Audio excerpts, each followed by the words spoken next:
Thanks for listening to A Long Time in Finance with Jonathan Ford and Neil Collins, in partnership with Briefcase.News, the service that brings intelligent curation and analysis to your media monitoring. Easter is almost upon us, and this week has seen the death of former Chancellor of the Exchequer, Nigel Lawson. And so Neil thought that it would be a good idea to do an appreciation, which we've entitled "The Nigel I Knew" by Neil. Yeah, and like most similar volumes, it's a fraud. I did not know him well. I met him obviously a few times, and indeed the last time last year. I can't claim that I knew him in any reasonable meaning of the word, but he is my second most impressive Chancellor since the last war. Who's number one? Geoffrey Howe, who is widely underrated. His great talent was he could deliver bad news in such a monochrome voice that people didn't really notice that the stiletto was going into their bank account. Oh. Yeah. So he imposed some pretty gruesome policies, which were very necessary in 1979. So Nigel Lawson, who was made Energy Secretary, cut his teeth in the first Thatcher administration. Well, he was in the Treasury first, wasn't he? He was Financial Secretary right at the beginning under Geoffrey Howe, and then became Energy Secretary. He became 82. He became Energy Secretary, and after Thatcher was defeated by the miners in the first miners' strike, he was the architect of the stock building of coal at the power stations, which gave the government the clout to be able to resist the miners' strike, which eventually failed and led to essentially the collapse of the industry, which was really being run as a sort of arm of the state. The value of the coal was less than the cost of getting it out. I think he learned how to marshal things by organising that when he was Energy Secretary.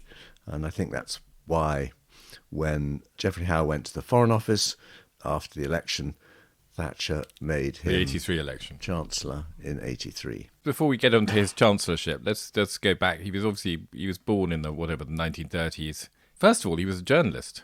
I don't know if you ever came across him as a journalist. Did he ever run a red pen through your copy? No, you felt a bit like a miner watching the coal stocks pile up outside the power stations. I think he was even before my time, which is saying something after half a century in the business. Okay. He was a very successful journalist. He was at the FT and then at the Sunday Telegraph and then later at the Spectator. He became editor of the Spectator, yes. And then went into Parliament. Mrs. Thatcher spotted him as a bright young thing and he helped her prep for Prime Minister's questions in the late 70s. And then we come on to, he was obviously one of the people she rather liked the look of. I can't remember who coined this, probably someone, Ian Gilmore, who said that the cabinet was half full of Estonians and half full of Etonians. And I think he had his mind on Nigel Lawson when he talked about Estonians, because his grandfather, I think, did come from somewhere in the Baltic states. But anyway, he was obviously one of us to Mrs. Thatcher. And so when she had her opportunity in 1983 after the victorious election, she put him in as Chancellor of the Exchequer, which is fair to say he was pretty much I would say he was the most dominant Chancellor of the Exchequer of my lifetime in terms of a man who was intellectually very comfortable in the job. And clearly it was the one job he really wanted. He didn't want to be Prime Minister. He didn't have that. I think that's absolutely key to being a good Chancellor. If you want the top job, you're always looking ahead to see how you can get it. Yeah. Like Howe before him, I don't think either of them had realistic ambitions to become Prime Minister, which made them much better at what they did. Yeah, I think that's right. Let's think about his chancellorship. You obviously were writing away in the Telegraph when he was in his prime.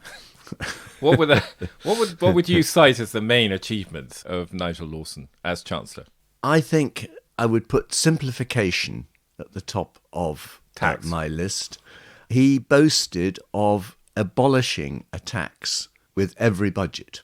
Mm-hmm. And one of them he abolished, actually produced more revenue, although that seems rather bizarre. Yeah. He abolished the capital gains tax on government securities. And since most holders of government securities were showing losses, which they could offset against their gains elsewhere, this wasn't greeted with well, this very undivided pleasure. This magnanimous move actually generated revenue for the government, which was very clever.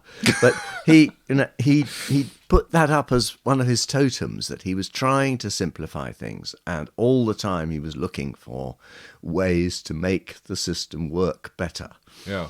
Rather than grabbing headlines, which is what seems to have happened with almost every other Chancellor since he left. The other thing I seem to remember he said about tax was he said that the only time you could reform tax was in the good times. Because basically every time you tried to tinker with tax, you created lots of losers who yelled much louder than the winners. And so the only time you could really do it was when the number of losers was sufficiently small and drowned out by the general atmosphere of drumbeat of prosperity. I don't think it was quite like that. Okay. It was that if you made a change, you produced some very vociferous, small number of very vociferous losers, and the winners hardly noticed. Exactly. That was the trouble. Yeah. And that's true then as it is now. Yeah. And that's one of the reasons why it is so difficult to reform.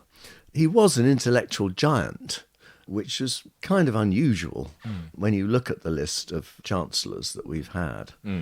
He had a very clear idea of what he wanted to do, which was actually spelled out in a paper he wrote for the Centre for Policy Studies in 1988, where he pointed out the shortcomings of the general, rather wishy-washy consensus of, it was generally called Butskillism, because it was a sort of hybrid between Labour and Conservative. Mr. Butler and Mr. Gateschall. Quite. But one of the things that he said in that piece, which struck me, he said, the less successful the government became, the more it sought to extend its area of responsibility. And I think that is actually a motto for our times. Yes, well, 1988, of course, brings us to his most famous budget, the one where he basically undertook quite a big overhaul of the tax system. And there were two things stuck in my mind. I remember I was working in the city in those days, and I remember when he announced the changes to tax rates, there was a great cry of profanity went up across the trading room as people absorbed this information. But also he rebased all the inflation. He cut out from the rebasing for capital gains. Yeah. Yes. So he cut out the 70s with all its dramatic inflationary, which is also a very interesting idea. But if we come to the 88 budget, do you think the 88 budget, which he's probably the thing he's most remembered for, was a success or was a failure? I wouldn't specifically highlight one budget, because the whole point of what he was trying to do was to take a long-term view and be consistent. Yep. He invented the medium-term financial strategy. That didn't last. Very pompous expression. But there was a consistency of approach in his budgets, again, which is lacking today, as we seem to veer from one to another. I think that was one of the reasons why in the early parts, or most of his time as Chancellor, the economy did very well, and he was feted, really, probably to the point where he started to believe his own publicity, which, as we know, is absolutely fatal. Well, Mrs. Thatcher, of course, was when she made him Chancellor, said, "I've came to share the high opinion Nigel had of himself." Yeah. And this was his undoing, I think. If you fall out with your Prime Minister as Chancellor, then one or both of you is doomed. And so it proved. But I think that the seeds for the dispute between them were sown in our good old friends, the European Union, and the exchange rate mechanism, which was the precursor to the euro. Lawson was very keen on the ERM because he thought it would be an anchor for the inflation-prone UK economy. Okay, we should just quickly explain what the ERM was for younger listeners. Europe in those days had many currencies, kids. Basically, it was a mechanism which dampened the fluctuations between these different European currencies. And each currency was given a sort of central rate against generally the Deutschmark. Well, because it was the strongest currency. And you had to support your currency so it maintained that value within certain bands. And I think it's fair to say, why did Nigel Lawson become keen on this? We had Paul Tucker on in past episodes, and he talked about this elusive search for a kind of objective mechanism that would allow you to tame the British problem of inflation. And indeed, Nigel Lawson, it wasn't the first mechanism which he reached for. I think the first mechanism, it's fair to say, was a medium-term financial strategy, which was an attempt to control inflation by controlling the money supply. But the basic problem there was a bit like the Irish question. No one could agree what the money supply was. Yeah. If you got it wrong, the consequences were so horrible that Mrs. Thatcher was unprepared to raise interest rates or do whatever she was told to achieve the miracle. I think the central tenet of managing an economy is, if you look at interest rates, the exchange rate, and inflation, you cannot control all three. It is impossible to do it for any length of time. You can choose two, but you can't choose three. And I think that is what Lawson failed to understand in the end. Or it wasn't failed to understand, I think he refused to accept it. But I do think it's about as close to an iron law of economics as you can get. So this is all taking place in the second half of the 80s. The economy in the first half, so from 83 to 86, in the first part of his chancellorship, it's very much as you describe. Growth is rebounding after the recession of the early 80s. He looks like a genius. Everything is going well. Quite possibly his head gently inflates in the way that you've kindly described.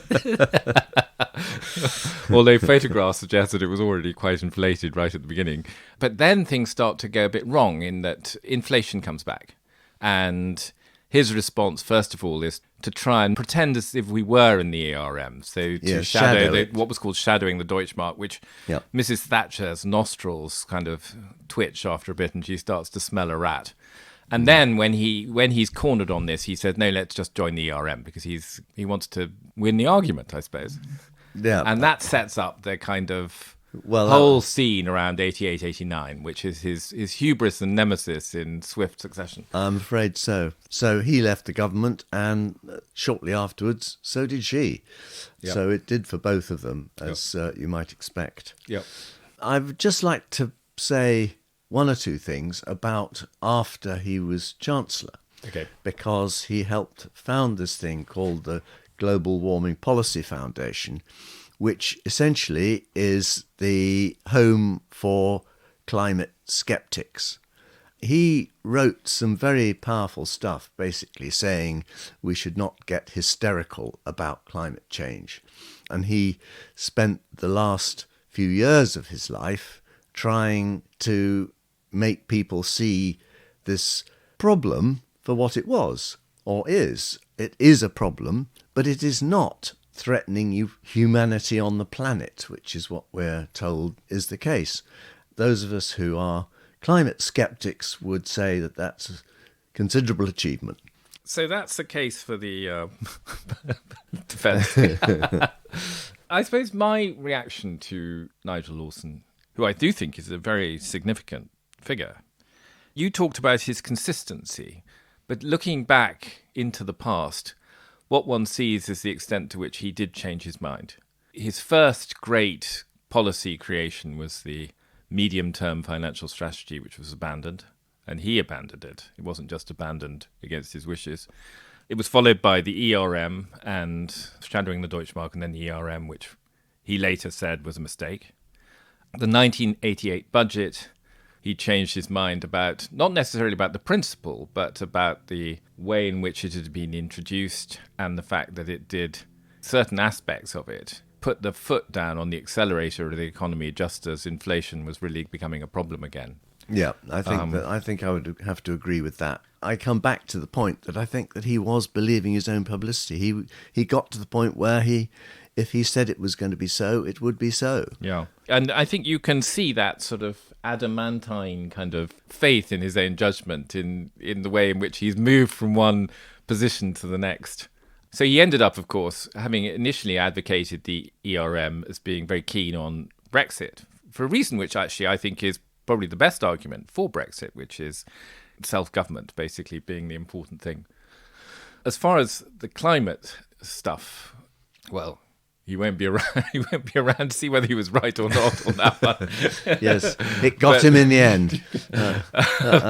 But I think the best thing he did is sadly another thing which has been torn up, which was the equalisation of income and capital gains in a way that basically must have caused enormous gnashing of teeth among the tax avoidance industry, which really depends on things like shifting income into capital gains as a way of dodging tax. And complexity. Yeah, and complexity. They love anything that's complex is good news. But that went too.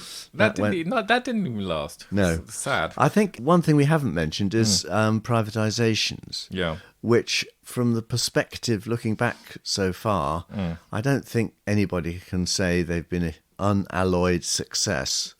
And I would argue that the real problem with privatising the utilities was they failed to give the regulator sufficient clout and sufficient teeth to be able to constrain them and not become captured by the companies themselves. Yes, I don't know if you can lay that at his door. I think you can say that he was probably the first probably David Hull, his predecessor, was also the same. They basically had a profound belief that markets were the solution to a lot of things in the energy sector. And I think we're probably now realising there are limits to what markets can achieve in very long-term investments like power stations and the like. I think that's a fair comment. I suspect that the reason why the regulators were essentially restrained was the Treasury had one eye on the proceeds, and of course the more opportunity the privatised companies had to game the system, the more valuable they would be when they were sold. Yeah, I think that's right. Anyway, I want to end with a couple of fun facts about Nigel Lawson. One of which is, obviously, he was of an age where he did his national service, actually very successfully. He ended up as the captain of a motor torpedo boat with the splendid name of the HMS Gay Charger. And the other fact, which leapt out at me from the obituaries. Better than Boaty McBoatface, I guess. Yes, unfortunately, he wasn't allowed to christen his own boat. The other one was that he later became a Mousquetaire d'Armagnac, which is some sort of, because he lived in France for a long time, which he was awarded in this equally splendidly named French town of Condom. But anyway, thank you. Lowering the tone as usual. On that rather cheap note. That was A Long Time in Finance with Jonathan Ford and Neil Collins. Production and editing by Nick Hilton, and our sponsorship partner is Briefcase.News. If you enjoyed the show, please rate and review it on your podcast app, as that will help new listeners find us.